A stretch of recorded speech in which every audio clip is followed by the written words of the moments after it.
to thwart your ministry and to stymie your purpose. Fear in our world is having its shining moments. Pills that cause you to sleep.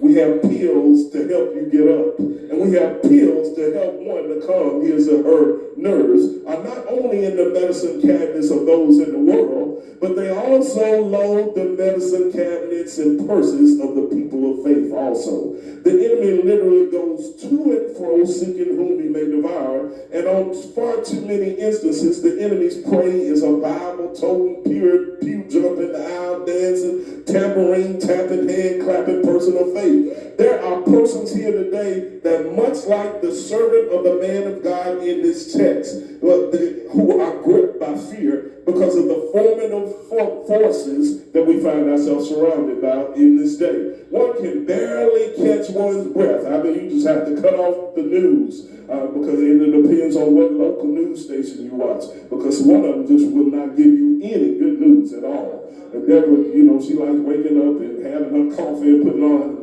Cut that stuff off. Your head's bad, and they never find somebody to interview who is normal. They go and find the craziest person on the scene to represent our city, and they say, "Him." They look at everybody else that look like they got a little bit of sense, and they say, "Him."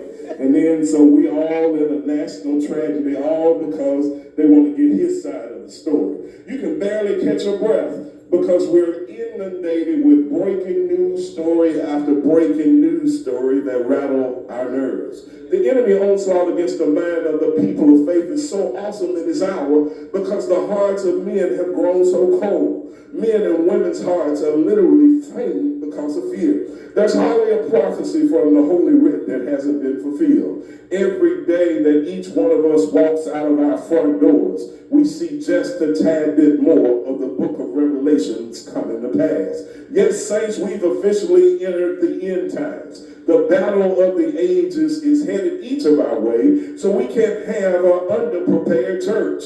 Nor can we afford to have a church that's so easily moved by what they see, perceive, smell, taste, and touch. We've arrived at a 2 Corinthians 5 verse 7 moment where every believer had better rapidly learn that we have to learn how to walk by faith and not by sight. Folks, we fight so much adversity on a daily basis that we often are much like the servant of the man of God in this text. We only see the opposition that is coming against us. We often miss the incredible truth that we have an unseen advantage because there are more with us than be with them. We serve a God that owns the cattle on 1,000 hills. We serve a God that owns all of the silver and the gold. We serve a God who has the deed to the whole earth. Psalm 24 verse 1 states that the earth is the Lord's and the fullness thereof, and the world and they that dwell therein. Folks, as a believer, there will be times that your outlook may be gloomy, but your outlook is always glorious. In this Christian walk, you will ultimately discover that every day won't be Sunday. You'll discover that you'll see many roads that are rough, and you'll find many moments that are tough. And the goings in your life are tough. I love the moment from The Wizard of Oz where Dorothy looks around at her surroundings and she states to Toto that this isn't Kansas.